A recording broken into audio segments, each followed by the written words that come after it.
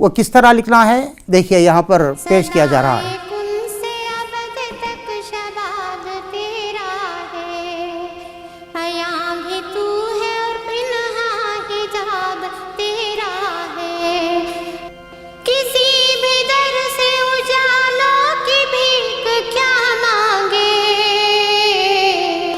اندھیری شب بھی تیرے آفتاب تیرا ہے، صنم تیرے ہیں خدا ناشناس بھی تیرے، نماز عشق کا ہر ایک نصاب تیرا ہے، رضا تیری ہے غفور رحیم بھی تو ہے، غضب و قہر بھی تیرا، ثواب تیرا ہے۔ صدائے کن سے ابد تک شباب تیرا ہے، کن عربی لفظ ہے جس کے معنی ہیں ہو جا۔ یہاں پر سورہ یاسین کی ایک آیت کی طرف اشارہ ہے، جیسے کہ اللہ تبارک و تعالیٰ کہتے ہیں انما امرہ اذا اراد شیئا ان یقول له کن فیکون۔ جب ہم کسی چیز کے کرنے کا ارادہ کرتے ہیں تو کہتے ہیں کہ ہو جا، بس وہ چیز ہو جاتی ہے۔ متوقع غیر مشقی سوالات اور جوابات۔ نثر اور نظم میں کیا فرق ہے؟ جواب اس طرح لکھنا چاہیے، نظم میں وزن یعنی موزونیت ہوتی ہے اور نثر میں موزونیت نہیں ہوتی۔ سوال، علم عروض کسے کہتے ہیں یا علم عروض کی تعریف کیجئے۔ سوال اس طرح آئے تو آپ کو علم عروض کا جواب اس طرح لکھنا ہے، وہ علم جس سے شعر کے اوزان معلوم ہو علم عروض کہلاتا ہے۔ بحر کی تعریف کیجئے، یہ سوال آئے تو آپ کو جواب اس طرح لکھنا ہے، ارکان کی تکرار سے جب کوئی خاص وزن پیدا ہوتا ہے تو اسے بحر کہا جاتا ہے۔ مثلا تیرے عشق کی انتہا چاہتا ہوں، فولن کی 4 بار تکرار ہوئی ہے، یعنی شاعر نے فولن کے رکن کو 4 مرتبہ یہاں استعمال کیا ہے۔ جس نظم میں اللہ تبارک و تعالیٰ کی تعریف بیان ہو اسے ہم کہا جاتا ہے۔ اس طرح جواب لکھنا چاہیے۔ معروضی سال میں پوچھا جا سکتا ہے وہ نظم جس میں اللہ تعالیٰ کی تعریف بیان ہو، ہم نعت رباعی قطع، تو آپ کو جواب چننا چاہیے کہ حمد ہے۔ پہلا سبق یہاں پر ختم ہوتا ہے۔ پیارے بچوں، حجۃ الوداع کی اہمیت کے تعلق سے میں چند اہم باتیں بتانا چاہ رہا ہوں۔ حجۃ الوداع اس لیے کہا جاتا ہے کیونکہ یہ حضور صلی اللہ علیہ وسلم کا آخری حج تھا۔ حجۃ الوداع کے خطبے میں دینی تعلیمات کا نچوڑ ہے۔ یہ خطبہ امت مسلمہ کے لیے تمام بنیادیں فراہم کرتا ہے۔ معاشرتی مساوات، نسلی تفاخر کا خاتمہ، عورتوں کے حقوق، غلاموں کے ساتھ حسن سلوک، دوسروں کی جان و مال اور عزت و آبرو کا احترام کرنے کی اسلام ہدایت دیتا ہے۔ عورتوں کے حقوق، غلاموں کے ساتھ حسن سلوک، دوسروں کی جان و مال و عزت و احترام فراہم کرنے کی ہدایت دیتا ہے، جس سے ایک اچھا معاشرہ ترتیب پاتا ہے۔ نیز اس خطبے میں عدم تعاون کا راستہ بند کر کے سود کو حرام قرار دے دیا گیا۔ وراثت اور انفرادی ذمہ داری کے اہم اصول متعین کیے گئے۔ پیارے بچوں، غیر مشقی سوالات ہم نے بتائے ہیں۔ حجۃ الوداع کی اہمیت پر روشنی ڈالیے۔ عزیز طلباء و طالبات، سوالات کی نوعیت۔ اس سال 30% غیر مشقی سوالات کی امید کی جا رہی ہے، ہو سکتا ہے اس سے کم بھی ہوں یا زیادہ۔ لہٰذا اس سال مشقی سوالات کے ساتھ ساتھ غیر مشقی سوالات تخلیقی نوعیت کے سوالات کیے جا سکتے ہیں۔ عزیز طلباء و طالبات، یہ آپ دیکھ رہے ہیں کعبۃ اللہ ہے، اور یہاں پر عازمین حج پہلے عمرہ کرتے ہیں۔ اللہ کے نبی نے یہاں پر عمرہ کیا۔ یہ حجر اسود ہے جہاں آپ دیکھ رہے ہیں۔ اس کے بعد یہاں سے عازمین حج حضور اقدس صلی اللہ علیہ وسلم کے ہمراہ مینا کی طرف گئے۔ انہوں نے مینا میں قیام کیا۔ مینا میں قیام کرنے کے بعد دوسرے دن عرفات کے میدان میں آئے، جہاں حضور اقدس صلی اللہ علیہ وسلم نے ظہر اور عصر کی نماز پڑھی، خطبہ دیا۔ اس کے بعد عازمین حج مزدلفہ آئے، یہاں مغرب اور عشاء کی نماز ایک ساتھ پڑھی۔ عزیز طلباء و طالبات، آئیے چند 2 یا 4 نشانات کے سوالات کا اعادہ کرتے ہیں، ان کو سمجھنے کی کوشش کرتے ہیں۔ 9 ذی الحجہ کو عازمین حج نے کیا کیا؟ سوال ہے، 9 ذی الحجہ کو عازمین حج فجر کی نماز پڑھ کر مینا سے روانہ ہوئے اور میدان عرفات آ کر ٹھہرے۔ دوپہر ڈھل گئی، قصوہ اونٹنی پر سوار ہو کر حضور صلی اللہ علیہ وسلم میدان میں آئے اور اسی اونٹنی پر بیٹھ کر عازمین حج سے خطاب فرمایا۔ غلام اور خدام کے حسن سلوک کے بارے میں پیارے نبی صلی اللہ علیہ وسلم نے کیا ارشاد فرمایا؟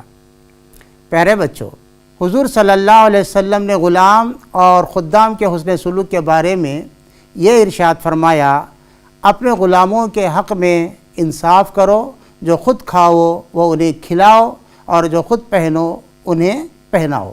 امراء اور حکام کی فرمانبرداری کے بارے میں حضور اقدس صلی اللہ علیہ وسلم کا کیا حکم ہے؟ جواب اس طرح لکھنا ہے۔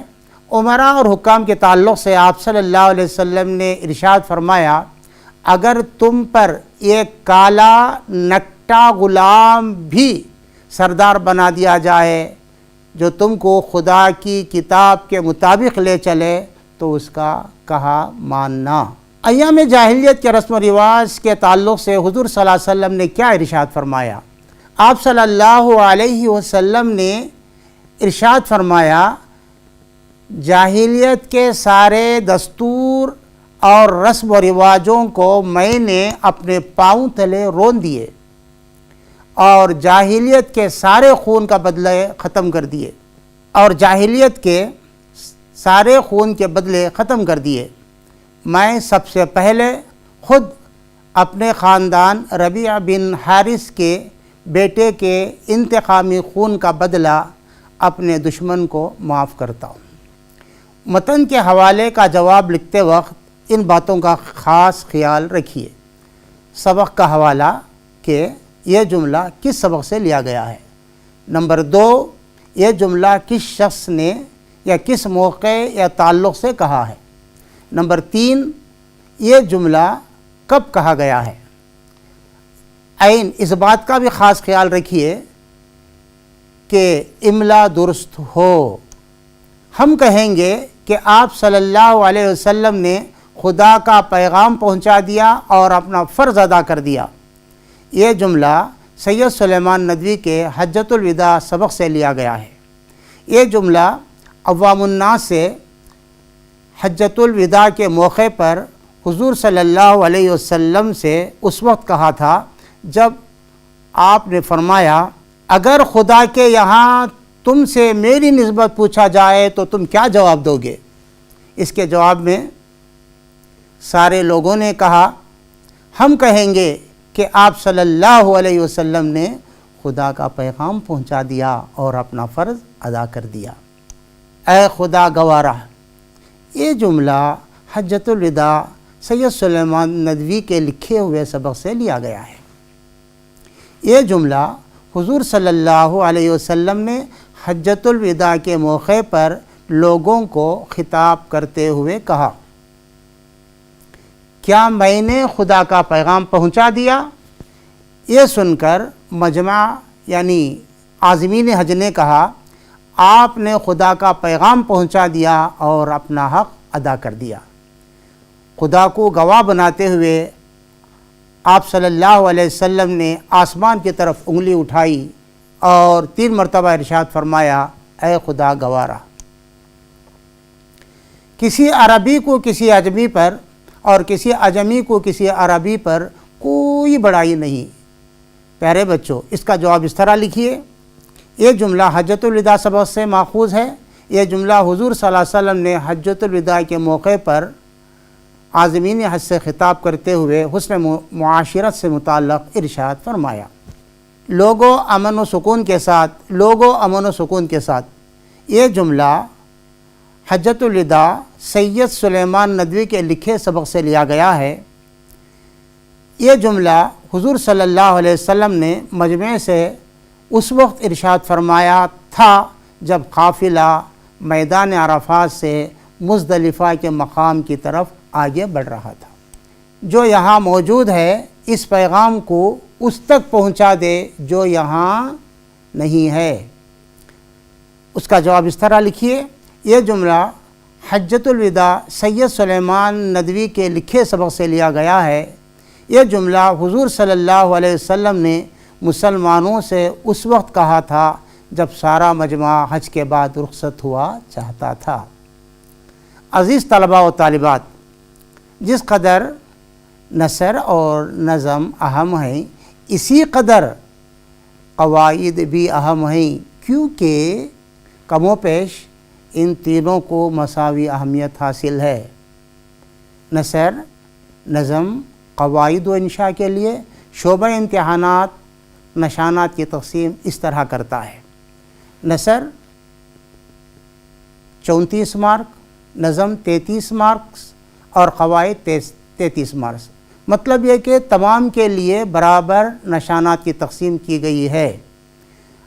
آئیے اب اس سبق میں دیے گئے قواعد کو سمجھنے کی ہم کوشش کرتے ہیں۔ یہ غیر مشقی سوالات ہیں۔ قواعد کے تعلق سے زیادہ توجہ دیجیے، جملے کی مختصر تعریف کیجیے اور مثال پیش کیجیے، یا جملہ کسے کہتے ہیں لکھیے۔ الفاظ کا ایسا مجموعہ، جواب اس طرح لکھنا ہے، الفاظ کا ایسا مجموعہ جس سے پوری بات سمجھ میں آ جائے جملہ کہلاتا ہے۔ بچہ ہنستا ہے، نبیل اخبار پڑھتا ہے، لڑکا گیا۔ مسجد مندر میں نے کہہ دیا، کوئی چیز معلوم نہیں ہو رہی ہے تو اسے جملہ ہم نہیں کہیں گے۔ آئیے دوسرے سوال کی طرف چلتے ہیں۔ سوال، مسند الیہ کی تعریف کیجیے اور ایک مثال دیجیے۔ پیارے بچوں، اس کا جواب اس طرح لکھیے۔ جملے کا وہ حصہ جس میں کسی شخص یا چیز کے تعلق سے کچھ کہا جاتا ہے تو اسے مسند الیہ کہتے ہیں۔ مثلا رات گزاری، یعنی رات کے تعلق سے کچھ کہا گیا ہے اسی لیے رات کو مسند الیہ کہا جائے گا۔ بنگلور خوبصورت ہے، اس میں بنگلور مسند الیہ ہے۔ غیر مشقی سوال ہے، مسند کی تعریف کرتے ہوئے ایک دو مثالیں دیجیے۔ جس شخص یا چیز کے تعلق سے جو کچھ کہا جائے اسے مسند یا خبر کہتے ہیں۔ رات گزاری، اس جملے میں گزاری مسند ہے۔ بنگلور خوبصورت ہے، اس جملے میں خوبصورت مسند ہے۔ ایک اور سوال، صورت کے لحاظ سے جملے کی کل کتنی قسمیں ہیں؟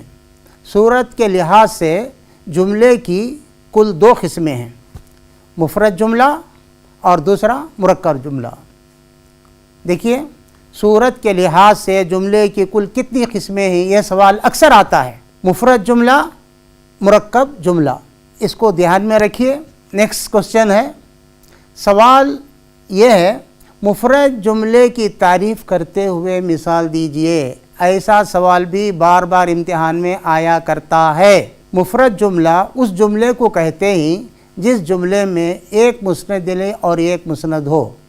مثلا رات گزاری، منادی ہوئی، بچہ رویا۔ ایک اور سوال، مرکب جملے کی تعریف کیجئے اور مثال دیجئے۔ مرکب جملہ وہ جملہ کہلاتا ہے جو 2 مفرد جملوں سے مل کر بنا ہوا ہو، جو 2 مفرد جملوں سے مل کر بنا ہو۔ مثلا نماز ادا کی اور قصوہ اونٹنی پر سوار ہوئے، خدا کا پیغام پہنچا دیا اور اپنا فرض ادا کیا۔ یہاں دیکھیے، نماز ادا کی ایک مکمل جملہ ہے اور دوسرا جملہ ہے قصوہ اونٹنی پر سوار ہوئے، اسی لیے اس کو مرکب جملہ کہا جاتا ہے کیونکہ 2 جملوں سے مل کر ایک جملہ بنا ہے۔ دوسرا سبق ختم ہوتا ہے، آئیے ہم تیسرا سبق کی طرف چلتے ہیں۔ یہ تصویر دیکھتے ہی آپ کے ذہن میں حضور اقدس صلی اللہ علیہ وسلم کی طرف ذہن گیا ہوگا، یہ گنبد خضرا ہے جہاں دو جہاں کے بادشاہ آرام فرما رہے ہیں۔ پیارے بچوں، آپ کو یہ معلوم ہونا چاہیے کہ جس نظم میں اللہ کی تعریف بیان کی جاتی ہے اسے حمد کہا جاتا ہے، اور جس نظم میں حضور اقدس صلی اللہ علیہ وسلم کی تعریف بیان کی ہو یا لکھی جاتی ہے تو اس کو ہم نعت کہتے ہیں۔ اسی طرح اولیاء اللہ اور صحابہ کی تعریف، اولیاء اللہ اور صحابہ کی تعریف میں لکھی جانے والی نظم منقبت کہلاتی ہے۔ نعت عربی زبان کا لفظ ہے جس کے معنی وصف اور خوبی کے ہیں۔ پیغمبر رسول کی مدحت، تعریف و توصیف، شمائل و خصائل کو لفظی انداز میں بیان کرنا نعت کہلاتا ہے۔ نعت لکھنے والے کو نعت گو کہتے ہیں اور نعت پڑھنے والے کو نعت خواں۔ یہ ہے ماہر القادری جنہوں نے آپ کی درسی کتاب کی نعت لکھی ہے۔ ان کا تعارف، ماہر القادری کا اصلی نام منظور حسین قادری ہے اور قلمی نام ماہر القادری۔ 1906 کو ریاست یو پی کے ایک چھوٹے سے گاؤں بلند شہر میں پیدا ہوئے۔ ماہر القادری ایک اچھے شاعر، صحافی، نقاد اور محقق تھے۔ شعر گوئی میں ماہر القادری کا کوئی ثانی نہیں ہے۔ ان کے تصانیف اس طرح ہیں: جذبات ماہر، محسوسات ماہر، ذکر جمیل، ان کے شعری مجموعے ہیں۔ ہم نعت یا مرثیے کے 4 اشعار آپ کو لکھنے ہیں۔ یہ لازمی سوال ہے، یعنی 3 میں سے 2 سوال ہمیشہ آپ کو پوچھے جاتے ہیں، تو آپ کو حمد اور نعت یاد کر لینا 4 مارکس کی ضمانت ہے۔ تو یہ 4 اشعار 8 لائن ہوتے ہیں۔ وہ کس طرح پڑھا جائے یہاں پر کہا گیا، دیکھیے۔ کچھ کفر نے فتنے پھیلائے، کچھ ظلم نے شعلے بھڑکائے، سینوں میں عداوت جاگ اٹھی، سینوں میں عداوت جاگ اٹھی، انسان سے انسان ٹکرائے، پامال کیا برباد کیا کمزور کو طاقت والوں نے، جب ظلم و ستم حد سے گزرے، جب ظلم و ستم حد سے گزرے، تشریف محمد لے آئے، رحمت کی گھٹائیں لہرائے، دنیا کی امیدیں بر آئیں، اکرام و عطا کی بارش کی، اخلاق کے موتی برسائے، تہذیب کی شمع روشن کی، اونٹوں کے چرانے والے نے، کانٹوں کو گلوں کی قیمت دی، ذروں کے مقدر چمکائے۔ عزیز طلباء و طالبات، آئیے اب ہم مشقی سوالات اور ان کے جوابات کا اعادہ کرتے ہیں۔ یہاں معروضی سوالات نہیں پوچھے گئے، آپ کو خود تیاری کرنی ہے۔ 1 مارکس کے لیے جو سوالات ہیں ان کا اعادہ یہاں پر ہم کر رہے ہیں۔ سینے میں نفرت کے بھڑکنے کا انجام کیا ہوگا؟ سینے میں نفرت بھڑکنے کا انجام لڑائی، جھگڑا اور آپسی دشمنی اور فسادات ہوتا ہے۔ ایک اور سوال، طاقت والوں نے کمزوروں کے ساتھ کیا سلوک کیا؟ طاقت والوں نے کمزوروں پر ظلم و ستم ڈھائے اور انہیں تباہ و تاراج کر کے رکھ دیا۔ اونٹوں کے چرانے والے سے مراد کون ہیں؟ 2 جہاں کے بادشاہ حضرت محمد صلی اللہ علیہ وسلم ہے۔ حضور کی آمد سے عورتوں کی حالت میں کیا تبدیلی آئی؟ یہ سوال اگر آئے تو اس کا جواب اس طرح لکھنا ہے: حضور صلی اللہ علیہ وسلم کی آمد سے عورتوں کے اندر شرم و حیا اور غیرت کا جذبہ جاگا۔ شیطان کے بل کھانے کی وجہ کیا تھی؟ شیطان اس لیے بل کھانے لگا کیونکہ حضور صلی اللہ علیہ وسلم نے توحید و رسالت کا پرچم لہرا دیا تھا۔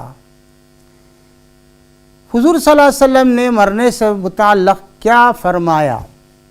حضور صلی اللہ علیہ وسلم نے مرنے کو شہادت فرمایا۔ ایک اور سوال: اخلاق کے موتی کس نے برسائے؟ جواب: حضور صلی اللہ علیہ وسلم نے اخلاق و کردار کے موتی برسائے۔ 2-3 یا 3-4 جملوں میں جواب آئے نعت کا، اس مرتبہ آنے کی امید بھی زیادہ ہے۔ دیکھیے وہ اس طرح لکھنا ہے: آپ صلی اللہ علیہ وسلم کی آمد سے قبل دنیا کا کیا عالم تھا؟ حضور اکرم صلی اللہ علیہ وسلم کی آمد سے قبل دنیا میں ظلم و ستم عام تھا، انسان ایک دوسرے کا دشمن بنا ہوا تھا، طاقت والے کمزوروں کو تباہ و تاراج کر کے رکھ دیا تھا، الغرض جہالت عام تھی۔ ہم پر حضور صلی اللہ علیہ وسلم کی کیا کیا عطا ہے، یعنی دین ہے؟ جواب اس طرح لکھنا ہے: امت محمدیہ صلی اللہ علیہ وسلم پر حضور اقدس صلی اللہ علیہ وسلم کے بے انتہا احسانات و انعامات ہیں۔ آپ صلی اللہ علیہ وسلم کی آمد سے رحمت کے بادل گھر آئے، دنیا کی امیدیں جاگ اٹھیں، ہر خاص و عام پر اکرام و عطا کی بارش ہوئی اور ذرے ذرے کے مقدر چمکنے لگے۔ ایک اور سوال ہے: حضور اقدس صلی اللہ علیہ وسلم کا نام آتے ہی شاعر کیا محسوس کرتا ہے؟ جواب اس طرح لکھنا ہے: حضور صلی اللہ علیہ وسلم کا نام مبارک آتے ہی شاعر کے جذبات بے قابو ہو جاتے ہیں، ان کے لبوں پر مسکراہٹ نمودار ہو جاتی ہے اور آنکھوں سے بے اختیار آنسو نکل پڑتے ہیں۔ نیا سبق بدایون کے شام و سحر، اس کے لکھنے والی خاتون ادا جعفری ہیں۔ پہلے ان کا تعارف معلوم کرتے ہیں۔ تعارف سے پہلے یہ بھی ضروری ہے کہ کون سی صنف ہے اس کو جانیں۔ سوانح نگاری یہ ایک نثری صنف ہے جس کے معنی زندگی کے حالات لکھنے کے ہیں۔ اس میں سوانح نگار اپنی یا دوسری مشہور شخصیتوں کے زندگی میں پیش آنے والے واقعات، ان کی کامیابیاں اور ناکامیاں اور جو دوسروں سے مختلف ہوتی ہیں پیش کرتا ہے۔ سوانح حیات یا سوانح عمری کی 2 قسمیں ہوتی ہیں، ایک شخصی سوانح عمری اور دوسری خود نوشت سوانح عمری۔ کسی دوسرے کی زندگی کے حالات لکھے جائیں تو شخصی سوانح حیات کہا جائے گا، یا ادیب خود اپنے بارے میں لکھتا ہے تو اسے خود نوشت سوانح عمری کہا جاتا ہے، جسے انگریزی میں آٹو بایوگرافی کہتے ہیں۔ یہ سبق ادا جعفری کی ایک سوانح عمری کا حصہ ہے، اقتباس ہے: جو رہی سو بے خبر رہی۔ یہ ہیں ادا جعفری، ان کا تعارف معلوم کرتے ہیں۔ ادا جعفری کا اصلی نام عزیز جہاں ہے۔ 22 اگست 1926 بدایون شہر میں پیدا ہوئی۔ ادا ان کا تخلص ہے اور ادبی دنیا میں ادا جعفری کے نام سے جانی جاتی ہیں۔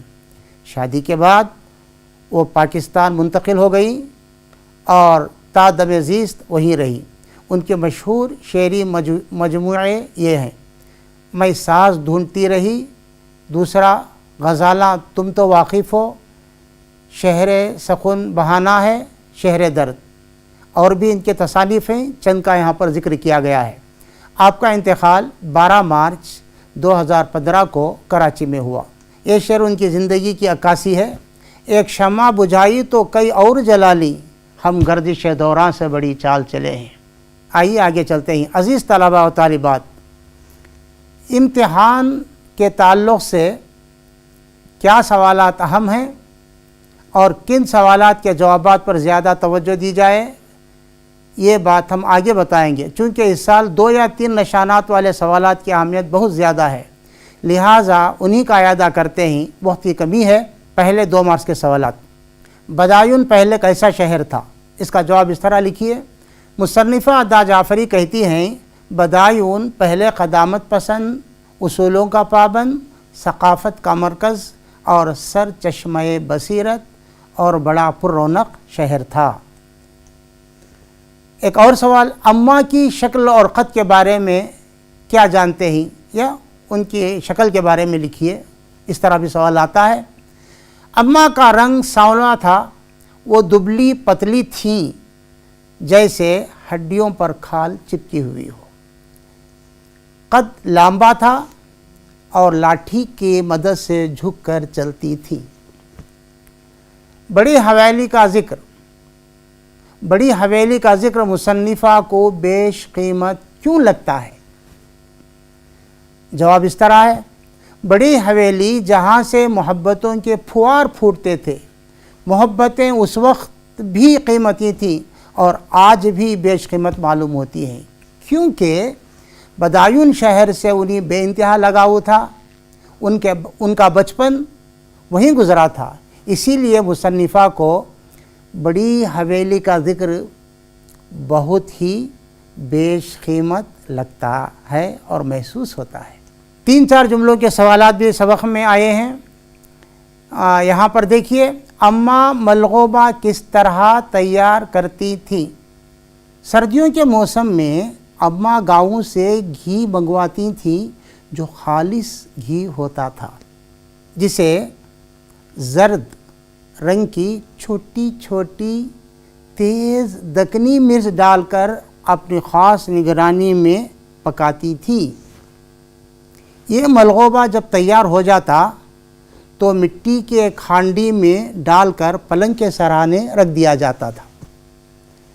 بدایوں میں کون سی ہستیاں مصنفہ کو یاد ہیں اور کیوں؟ یہ سوال اگر آئے تو اس کا جواب اس طرح لکھنا ہے، بدایون کی مشہور ہستیاں ایسی تھیں جنہیں کبھی فراموش نہیں کیا جا سکتا تھا، کیونکہ صاحب ثروت، صاحب علم، صاحب فضل ہونے کے علاوہ اخلاق کے بھی پیکر تھے۔ ان کے چہروں سے صبر و رضا کی کرنیں پھوٹتی تھیں اور ان کے کردار سے حیا کی خوشبو مہکتی تھی۔ آخری عمر میں اماں نے کیا کیا؟ پیارے بچوں، اس کا جواب اس طرح لکھنا ہے، آخری عمر میں اماں بہت کمزور ہو گئی اور چلنا مشکل ہو گیا تو اپنے بیٹے کو بلا کر روتی دھوتی دعائیں دیتی ہوئی اپنے بیٹے کے گھر چلی گئی۔ ان کے لیے پینشن مقرر ہوئی، مگر انہوں نے کہا کہ وہ اپنے بیٹے کی کمائی ہی کا کفن پہننا چاہتی ہیں، کیونکہ وہ نہیں چاہتے کہ پینشن کے پیسوں سے ان کا کفن پہنے۔ وقت کی کمی کی وجہ سے ایک ہی تفصیلی جواب پر اکتفا کرتے ہیں۔ بچوں پر گھی کی ہانڈی کو ہاتھ نہ لگانے کی تنبیہ کا کیا اثر ہوا؟ غیر مشقی سوال اس طرح آتا ہے، اماں کی گھی کی ہانڈی کے بارے میں اپنے خیالات کا اظہار کیجیے۔ دونوں کا ایک ہی جواب ہے۔ بچوں پر گھی کی ہانڈی کو ہاتھ نہ لگانے کی تنبیہ اور چیلنج کا یہ اثر ہوا کہ ان کے دل میں ضد پیدا ہو گئی، اور ظاہر بات ہے بچے ہر وقت چیلنج قبول کرتے رہتے ہیں یا قبول کے لیے تیار رہتے ہیں۔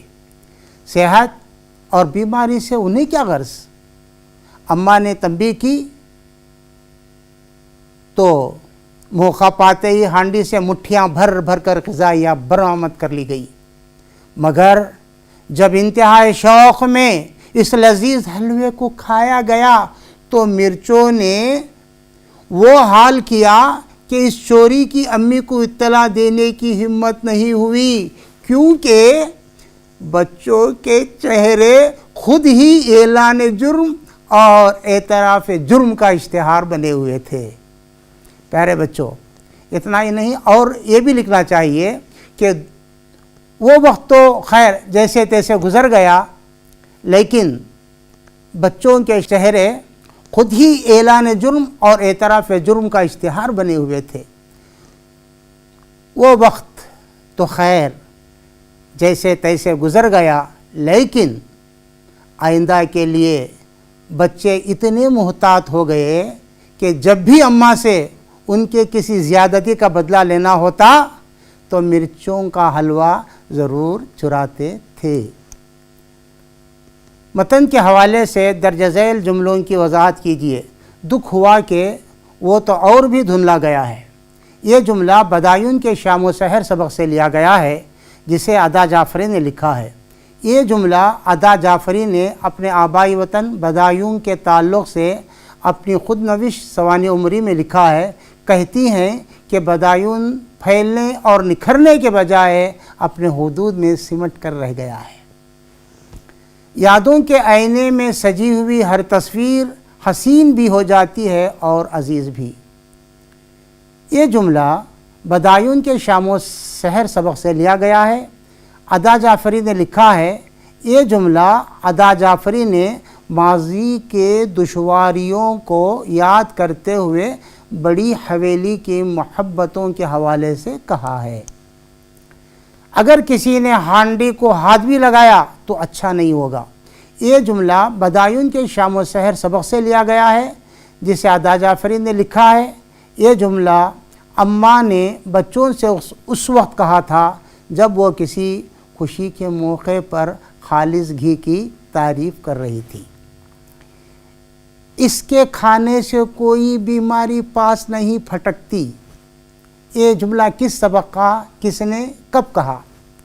یہ جملہ بدایون کے شام و سحر سبق سے لیا گیا ہے، جسے ادا جعفری نے لکھا ہے۔ یہ جملہ اماں نے بچوں سے خالص گھی کی خاصیت اور افادیت کا ذکر کرتے ہوئے کہا تھا۔ مٹھیاں بھر بھر کر یہ مقدس غذا برآمد کر لی گئی۔ جواب: یہ جملہ ادا جعفری کے لکھے سبق بدایون کے شام و سحر سے لیا گیا ہے۔ یہ جملہ بڑی حویلی کے بچوں کے تعلق سے کہا گیا ہے۔ جب اماں انہیں ڈانٹتی تو بدلہ لینے کے خاطر بچے گھی چرا کر حساب و کتاب برابر کر دیا کرتے تھے۔ اس سبق کا خلاصہ یہاں پر پیش کیا جا رہا ہے۔ 5 پوائنٹس یہاں پر بتا رہا ہوں، دھیان رکھیے۔ اس سبق کا خلاصہ پیش کر رہا ہوں، 5 نکات بیان کر رہا ہوں، ذہن نشین کر لیجئے۔ یہ سبق ادا جعفری کی خود نوشت سوانح عمری جو رہی سو بے خبر رہی کا ایک اقتباس ہے۔ بدایون شہر کے رہن سہن، طور طریقہ، خاندانی حالات، تربیت، آپسی محبت اور اس زمانے کے مخصوص تہذیب کا ذکر کیا گیا ہے اس سبق میں۔ ہجرت کے بعد آبائی وطن کے بارے میں ادا جعفری نے اپنے خیالات و احساسات کو بڑے اچھے انداز میں، بڑے اچھے پیرائے میں پیش کیا ہے۔ 1956 کو اپنے آبائی وطن کو گئیں تو وہاں حویلی کی جگہ فلیٹ تعمیر ہو چکے تھے۔ گھر کی حویلی پر چھوڑا ہوا لمس کو یاد کر کے اشک بار ہو جاتی ہے۔ اپنے بچپن کے زمانے کی چھوٹی چھوٹی باتوں کا انہوں نے ذکر کیا ہے اس سبق میں۔ اس سبق کا مرکزی کردار اماں ہے، جو نوکرانی ہونے کے باوجود سارے گھر پر چھائی ہوئی تھی۔ ساری کہانی اماں کے ارد گرد گھومتی ہے۔ جب ضعیف ہو گئیں تو گھر کے افراد نے ان کے لیے پینشن مقرر کی اور وہ بیٹے کے گھر چلی گئی۔ عزیز طلباء و طالبات، اس سبق کے مشق میں دیے گئے قواعد اکثر امتحانات کے پرچوں کی زینت بنتے رہتے ہیں۔ آئیے ان کا اعادہ کرتے ہیں۔ جملہ اسمیہ کی تعریف کیجیے اور مثال دیجیے۔ جملہ اسمیہ وہ جملہ ہے جس میں مسند الیہ اور مسند اسم ہو، جیسے اماں ملازمہ تھیں، اماں بیمار تھیں، پھول خوبصورت ہے، کفایت نوکر تھا اور ہے۔ نوٹ: مذکورہ بالا مثالوں میں آپ نے دیکھا ہوگا کہ تھی، ہے اور تھا یہ حروف فعل ناقص ہیں۔ اگر کسی جملے میں فعل ناقص ہو تو جملہ اسمیہ کہلائے گا۔ فعل ناقص کے بارے میں بھی بتاتا چلوں۔ فعل ناقص وہ فعل ہیں جن میں کسی کام کا کرنا نہیں پایا جاتا بلکہ ہونا پایا جاتا ہے، اس لیے اس کا کوئی فاعل نہیں ہوتا بلکہ بجائے فاعل کے مبتدا کہلاتا ہے اور جملے کے باقی جز کی خبر دیتا ہے۔ اس لحاظ سے اماں مبتدا اور ملازمہ تھی خبر ہے۔ پیارے بچوں، جملہ فعلیہ کو سمجھنے کے لیے ہمیں پہلے فعل کے معنی سمجھنے ہوں گے۔ فعل کسی کام کے کرنے کے ہیں اور فاعل کام کرنے والے کو کہتے ہیں۔ فعل کی تعریف: فعل وہ کلمہ ہے جس سے کسی کام کا کرنا یا ہونا ظاہر ہو اور زمانے کا اطلاق ہو۔ فاعل اور فعل میں کیا فرق ہے؟ فاعل اور فعل میں کیا فرق ہے؟ کام کرنے والے کو فاعل کہتے ہیں۔ ادا جعفری نے مزاج پوچھا، بچوں نے گھی چرایا۔ ادا جعفری نے مزاج پوچھا، بچوں نے گھی چرایا۔ ادا جعفری اور بچوں کو ان کے کام کی نسبت سے نہیں پکارا گیا، اس لیے ادا جعفری اور بچے فاعل کہلائیں گے۔ ظالم نے ظلم کیا، حاکم نے حکم دیا، قاتل نے قتل کیا۔ یہاں فاعل کی نسبت سے پکارا جا رہا ہے، اس لیے ظالم، حاکم اور قاتل اسم فاعل کہلاتا ہے۔ جملہ فعلیہ کی تعریف کیجیے اور مثال دیجیے۔ جملہ فعلیہ وہ جملہ ہے جس جملے میں مسند الیہ اسم اور مسند فعل ہو، نیز جس جملے میں فعل لازم یا متعدی ہو وہ جملہ فعلیہ کہلاتا ہے۔ جملہ فعلیہ کی مثال دیجیے۔ غیر مشکل سوال آتا ہے۔ بچے کھائے، شیریں اخبار پڑھتی ہے، نبیل گیند کھیلتا ہے۔ فعل اور فاعل کے علاوہ یہ جملہ مفعول کا بھی محتاج ہے، اس لیے اس کو فعل متعدی جملہ کہلائے گا۔ ٹھیک ہے، اسی کے ساتھ اپنی بات ختم کرتا ہوں۔ آداب، السلام علیکم۔